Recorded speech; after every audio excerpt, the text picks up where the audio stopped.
Jumpa lagi bersama saya, Fikri Wardana, dalam program Redaksi 33 yang akan menyajikan berbagai informasi yang sayang untuk dilewatkan. Berikut cuplikan beberapa berita yang dirangkum dalam Redaksi 33 kali ini. Penjual satwa dilindungi ditangkap petugas kepolisian.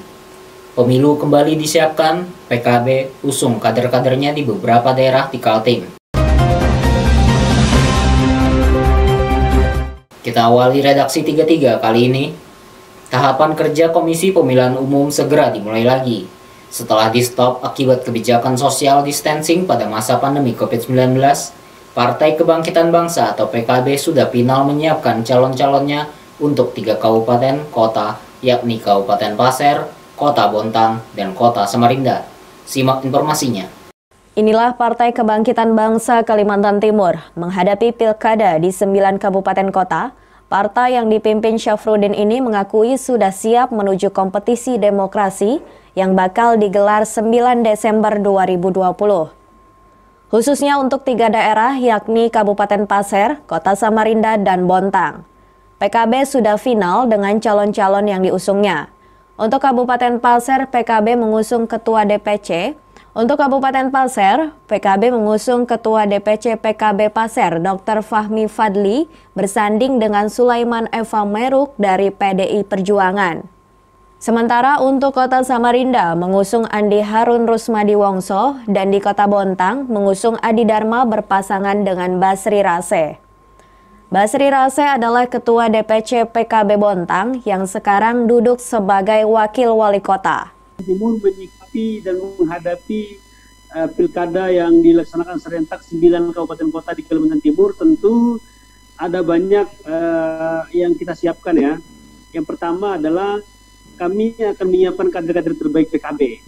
Salah satu yang sudah kita pastikan untuk maju sebagai calon bupati itu adalah di Kabupaten Pasir.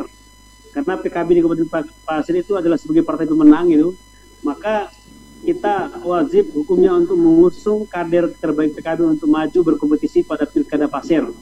Dan di situ kami sudah punya figur kuat, yaitu adalah Ketua DPC PKB Kabupaten Pasir, yaitu Pak Dr. Fahmi Fadli. Kami ingin pastikan beliau bertarung pada Pilkada 2020 yang akan dilaksanakan secara serentak Desember nantinya. Yang kedua, kami juga menyiapkan kader kami di Kota Bontang, yaitu Basri Rase, yang juga adalah sekarang masih menjabat sebagai Wakil Wali Kota Bontang. Dan setelah DPC Kota Bontang, kan beliau berkompetisi pada Pilkada 2020 ini meskipun posisinya tetap sama, yaitu Wakil Wali Kota, karena beliau belum memiliki keberanian kayaknya untuk bersaing untuk perebutan wali kotanya. Hingga tidak masalah, yang pasti kader PKB sudah kita siapkan.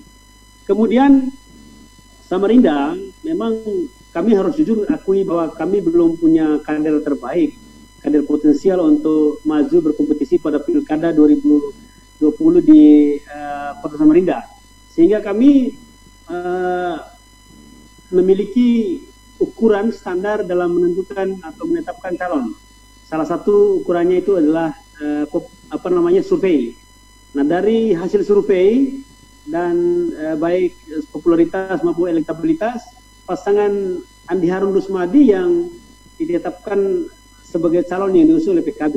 Tentu kami bertanggung jawab untuk kemenangan saudara Andi Harun dan Rusmadi ini di Pilkada Samarinda. Nah, sehingga kami PKB akan bekerja keras memaksimalkan kinerja dari mesin politik PKB, dari 3 anggota DPRD PKB yang ada di Samarinda, juga pengurus PKB di semua tingkatan. Pada acara ngobrol bareng Forum Pemret di Kaltim TV, Ketua PKB Kaltim Syafruddin mengutarakan, untuk 6 daerah lain yang ikut pilkada, PKB masih melakukan lobi-lobi. Diakuinya, para bakal calon sudah mendekati, namun PKB masih menghitung tingkat elektoral. Karena PKB dan semua partai juga ingin menang dalam setiap kompetisi demokrasi. Misalnya kayak Kutai Kartanegara itu masih mengalir, meskipun ada calon yang sudah mendekat, yaitu Awang Yakub. Kemudian di daerah lain, Mahakam Hulu, kemudian Balikpapan, dan Kutai Timur dan yang lain-lain itu masih proses, Bang Ucok. Tapi kami ingin menjadikan pilkada ini sebagai alat ukur kami seberapa solid PKB, seberapa kuat kerja mesin politik PKB. Nah, nanti kalau misalnya para calon ini yang diusul oleh PKB ini bisa memenangkan pertarungan, berarti itu bisa kita jadikan ukuran bahwa ternyata PKB hari ini udah mulai kuat, PKB hari ini udah mulai solid. Kemudian untuk menyambut momentum Pilgub 2023, kemudian Pemilu 2024, kami insya Allah lebih siap lagi dibanding Pemilu 2019 kemarin. Jadi kami pastikan bahwa pilkada ini tidak hanya sebatas seremonial bagi kami, bagi PKB, tapi pilkada ini akan kita jadikan sebagai alat ukur kinerja PKB, kinerja kader PKB, khususnya anggota DPRD. Tim Kaltim TV melaporkan.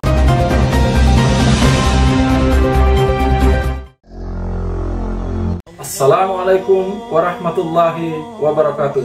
Taqabbalallahu minna wa minkum.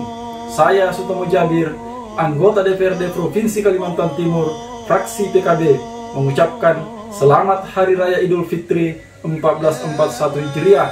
Minal aidin wal faizin. Mohon maaf lahir dan batin. Wassalamualaikum warahmatullahi wabarakatuh. Partai Kebangkitan Bangsa Kalimantan Timur tetap konsisten mengkritisi kebijakan pemerintah yang dinilai tidak pro rakyat atau kebijakan-kebijakan lain yang hanya dianggap hanya janji kosong, bahkan tidak sesuai dengan aturan yang sudah ada. Simak informasinya. Acara ngobrol bareng Bang Udin yang digelar Forum Pemret dan disiarkan live streaming di akun fanpage dan YouTube Kaltim TV dimanfaatkan Bang Udin alias Syafruddin menyampaikan sikap kritis partai yang dipimpinnya terhadap pemerintah. Dari tahun ke tahun, dari periode ke periode ya, dari kita pergantian gubernur ke gubernur, mulai dari zamannya Pak Suwarna, kemudian Pak Awang Faruk, dan sekarang Pak Isra Nur gitu. Persoalan besar Kalimantan Timur itu adalah selalu terlena dengan sumber daya alam gitu. Nah sehingga tanpa menyadari bahwa sumber daya alam Kalimantan Timur ini kan adalah sumber daya alam yang akan habis seiring oleh bergesernya zaman dan waktu gitu. Nah oleh karena itu pemerintah provinsi atau Kalimantan Timur ini masih berkutat pada soal ekonominya itu sumbernya ada dua. Yang pertama adalah menebas, yang kedua adalah menggali. Nah, kita paham kan menebas itu seperti apa, menggali seperti apa gitu. Nah, mestinya pemimpin kita hari ini, baik gubernur maupun semua bupati dan wali kota di Kalimantan Timur, mulai memikirkan tentang sektor mana yang potensi yang bisa menutupi atau bisa kita kelola dan bisa kita manfaatkan untuk memuluskan ekonomi kita Kalimantan Timur gitu. Menurut Syafruddin, persoalan-persoalan Kaltim itu sudah dipahami oleh pemerintah, tapi terlihat cenderung tidak berusaha memperbaikinya dan mendiamkan saja. Akan apa ya? Akan habis gitu. Nah sehingga kita lalai di sektor lain ya, sektor pertanian. Nah sampai hari ini Bang Ucok, Kalimantan Timur ini udah tidak ada lagi kebanggaannya di sektor pertanian. Dulu kita bangga dengan Kutai Kartanegara karena di Kutai Kartanegara itu mampu menyumbang pangan yang luar biasa ya, terutama di Pengarong Seberang dan sekitar itu. Sekarang apa yang terjadi? Sekarang masyarakat petani itu malah justru menjual lahannya kepada tambang batubara gitu. Nah sehingga lahan pertanian di Pengarong Seberang itu menyusut. Nah akhirnya kebutuhan pangan di Kutai Kartanegara itu menjadi tidak mampu dipenuhi gitu. Begitu juga misalnya di Penajam Pasir. Selain bersikap kritis terhadap kebijakan pembangunan, Syafruddin juga menyoroti kebijakan yang dijalankan Gubernur Kaltim Isra Nur tidak sesuai aturan. Menurut Syafruddin, sejak dilantik sebagai gubernur sudah memulainya dengan cacat prosedur. seperti tidak mengaktifkan Sekda Prof yang sah Abdullah Sani, juga membiarkan banyak OPD atau organisasi perangkat daerah tidak ada kepala dinasnya. Tim Kaltim TV melaporkan.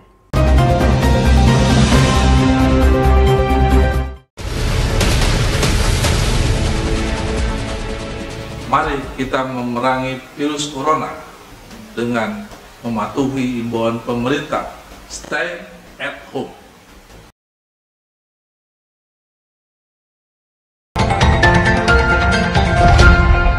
Karena memperjualbelikan burung cucak hijau, seorang pemuda di Jalan Juanda 4, Gang Cempaka, Samarinda ditangkap tim polisi hutan. Setelah melalui proses pemeriksaan, LS, pemuda yang ditangkap mengaku tidak tahu kalau burung yang dibeli dan dijualnya kembali sebagai satwa langka yang dilindungi.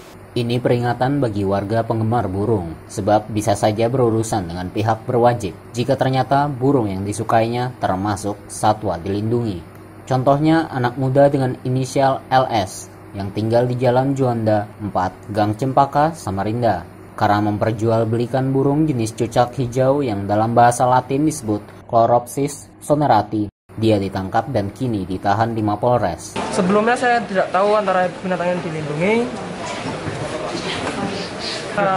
Dimulai dari hobi, jadi kita bisa dikembangkan dimulai dari burung kecil-kecil. Kalau selagi bisa dijual kan, dulu namanya anak muda kesana kesini beli bensin buat naik motor kan. Nah, dari situlah kami menemukan kok bisa dijadikan uang. Tersangka ditangkap karena membeli 167 ekor burung cucak hijau dari Kabupaten Berau. Burung itu dikirim melalui jasa travel untuk dijual kembali di kota Samarinda. Harga beli burung antara Rp100.000 hingga Rp250.000 per ekor. Ia akan menjualnya kembali dengan harga yang bervariasi. Ketika ditangkap, sudah 3 ekor burung cucak hijau yang berhasil dijual. Menurut LS, dia memasarkan kepada para penggemar burung melalui media sosial Facebook. Berdasarkan informasi didapat dari Berau dan dikirim ke Samarinda dan dikumpulkan oleh si tersangka dan akan dijual. Berikutnya,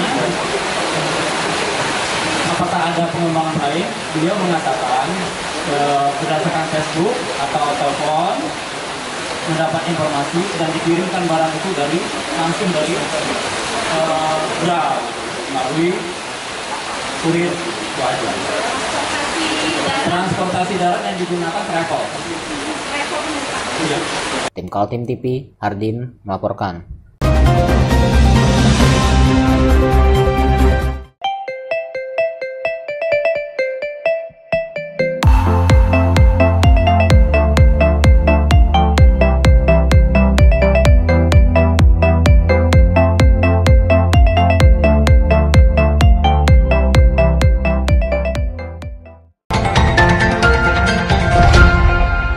Penyidik menetapkan LS sebagai tersangka dalam kasus penjual belian burung cucak hijau yang termasuk jenis satwa dilindungi.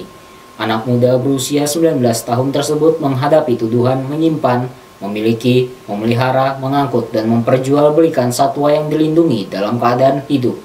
Simak informasinya. Penangkapan terhadap LS pada 4 Juni 2020 di rumahnya di Jalan Juanda 4, Gang Cempaka, Samarinda oleh tim Polhut KSDA Kaltim bersama Balai Gakum LHK Kalimantan. Anak muda itu kooperatif saat dibawa petugas bersama dengan 167 ekor burung cucak hijau yang belum laku dijualnya. Kalau awalnya kan dari ajuan masyarakat, dan juga dari media sosial, kemudian bersama-sama dengan Balai KSDA kita turun ke lapangan. Tentunya ada tim pendahuluan kita memastikan apakah memang benar informasi tersebut. Ketika informasi tersebut kita nyatakan memang valid, memang benar adanya, baru kita turunkan operasi untuk melakukan langkah penindakan. Kemudian tersangka itu kita amankan, dibawa ke kantor Balai Gakum untuk diproses lanjut sesuai dengan aturan hukum yang berlaku. Berdasarkan keterangan Balai Gakum, tersangka menjual burung cucak hijau dengan nama Latin Chloropsis sonerati melalui media sosial Facebook. Sudah ada 3 ekor yang terjual dari 167 ekor yang dibeli tersangka LS dari Berau. Menurut Subhan, tim Balai Gakum akan menelusuri lebih jauh siapa pembeli dan siapa penjual di Kabupaten Berau. Ada berapa jaringan Pak untuk yang perdagangan burung-burung seperti ini Pak di Kaltim Pak? Kalau selama ini saya kira Kalau di Kaltim saya kira belum nggak terlampau masif ya, masih sport segala macam. Kalau di Kalimantan sebenarnya yang Kalbar yang lebih masif.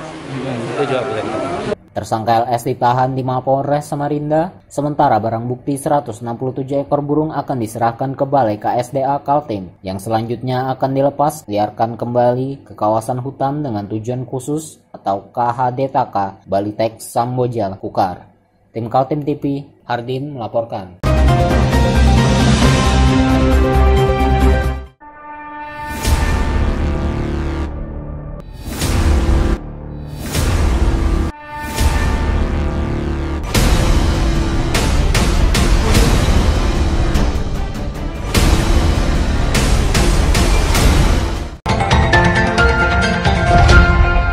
Penetapan tarif tol Balikpapan Samarinda oleh pemerintah pusat mendapat tanggapan negatif dari masyarakat Kaltim. Menurut PLT Sekretaris Daerah Muhammad Sabani, masih ada pilihan lain, yaitu dengan menggunakan jalan arteri yang lama. Simak informasinya. Suara-suara minor muncul setelah terbitnya ketetapan tarif tol Balikpapan Samarinda. Pengenaan tarif Rp1.000 per kilometer dianggap terlalu mahal, karena di Pulau Jawa hanya sekitar Rp500 per kilo. Tarif mobil sedan dan truk kecil dari Samboja ke Jembatan Mahkota 2 Samarinda sekitar Rp85.500, sedangkan Samboja sampai Simpang Pasir Rp75.500. Saat dikonfirmasi kepada PLT Sekretaris Daerah Kalimantan Timur Muhammad Sabani, ia mengakui mendengar adanya suara-suara protes di masyarakat. Namun Pemprov Kaltim tidak punya otoritas untuk mengubahnya. Mengenai perhitungan dan keputusan tarif tol ada di tangan pemerintah pusat. Yang pertama, memang tarif tol ini penetapannya kewenangan pemerintah pusat, dan ini sudah ditetapkan oleh Kementerian PUPR ya, dengan nilai yang sudah diketahui masyarakat lah. Begini, makanya masyarakat diberikan pilihan ya. Pilihannya ada jalan arteri kita masih yang kita pelihara setiap tahun, walaupun jalan arteri itu adalah jalan nasional juga ya, tapi tentu pemeliharaannya juga melalui APBN. Nah, itu masih layak untuk dilintasi dan saat ini pun masih dilintasi ya bagi kendaraan-kendaraan tertentu. Nah, oleh sebab itulah bagi masyarakat yang terasa berat untuk berbayar, kita tetap bisa menggunakan jalan arteri itu. Dengan terbaginya arus kendaraan di dua jalur jalan ini, tentu arus jalur lintasnya pun tidak sepadat yang seperti waktu tidak ada jalan tol ya. Perbedaan tarif tol Kaltim dibanding di Pulau Jawa, Sekda Prop memahami lantaran terkait investasi dan LHR atau lalu lintas harian rata-rata kendaraan di jalan tol Samarinda Balikpapan. Karena LHR yang rendah, maka tingkat pengembalian investasi juga menjadi terlalu lama. Memang nilai itu pada dasarnya tentu sudah dihitung sedemikian rupa, dikaitkan dengan investasi yang dilakukan oleh pihak PT Jasa Marga dan juga perkiraan LHR yang ada di Kalimantan Timur yang melintasi jalan tol ya. LHR kita relatif memang rendah ya, sehingga paling tidak untuk pengembalian investasi mereka itu harus ada tarif yang memadai bagi mereka ya, walaupun memang terlihat mahal bagi masyarakat. Kita ikuti dulu sambil kita monitor dan kita evaluasi perkembangannya. Dan saat ini memang LHR yang ada di jalan tol relatif memang rendah ya, sehingga tentu saja return investasinya juga akan lama sekali ya.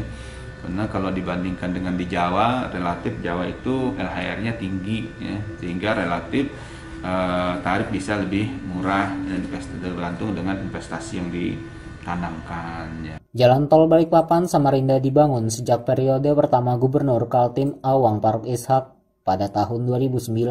Awalnya pendanaan berasal dari APBD Kaltim, namun mengalami hambatan sampai akhirnya pendanaan ditangani pemerintah pusat. Panjang jalan sekitar 99,35 km dengan investasi total sebesar 9,97 triliun rupiah. Tim Kaltim TV, Hardin melaporkan.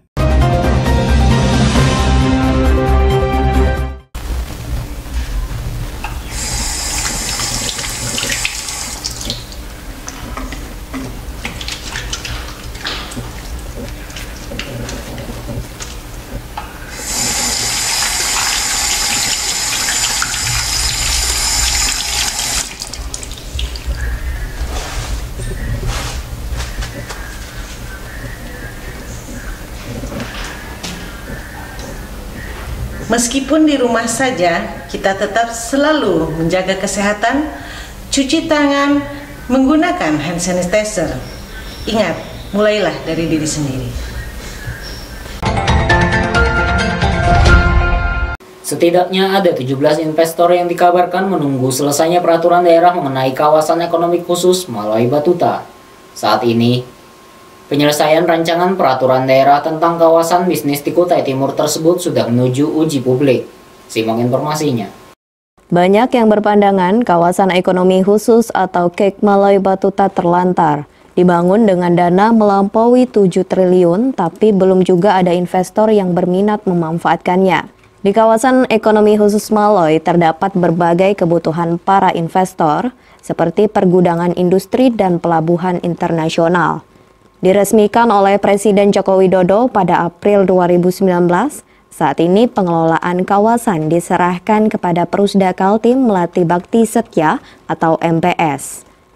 Belum adanya investor yang berminat masuk ke kawasan ekonomi khusus Maloi, dibantah oleh Jahidin, anggota DPRD Kaltim. Menurutnya, saat ini memang tidak ada investor yang bisa masuk, karena belum ada payung hukum yang mengatur.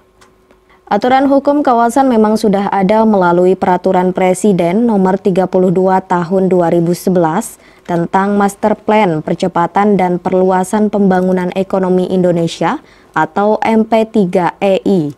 Tapi itu tidak cukup, sehingga daerah membuat perda yang saat ini rancangannya sudah nyaris selesai dan menunggu masa uji publik. Daripada pansus, targetnya kita harus sahkan raperda ini karena ini merupakan payung hukum dan para investor itu tidak bisa berbuat apa-apa kalau perda ini belum disahkan karena inilah payung hukumnya. Kepastian hukum Pak ya? Kepastian hukumnya, jadi memang perintah undang-undang harus dibuatkan perda.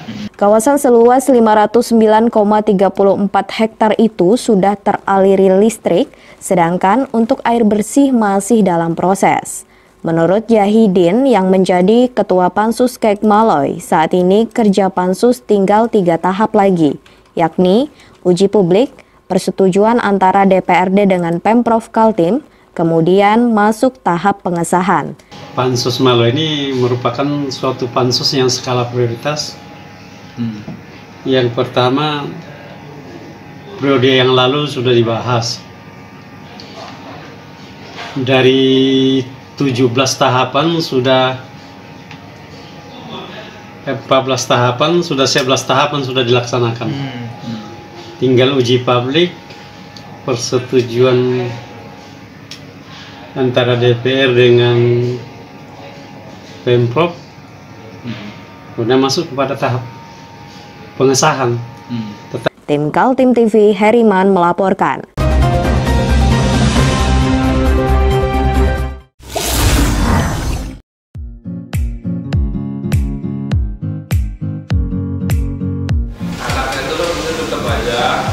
Cara mudah beriklan digital di Kaltim TV.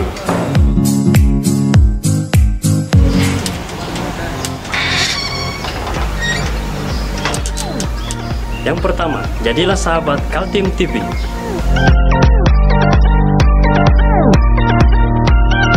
Dengan Rp1 juta, para sahabat mendapat 20 kali tayang di slot berita kamu.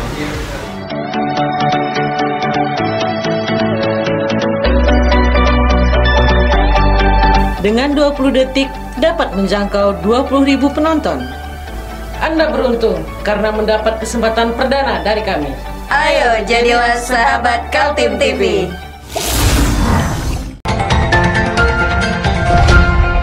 Informasi tadi menutup jumpa kita dalam redaksi 33 edisi kali ini. Jangan lupa untuk terus mengikuti channel YouTube dan fanpage Facebook Kaltim TV. Saya Fikri Wardana bersama kerabat kerja yang bertugas, pamit undur diri.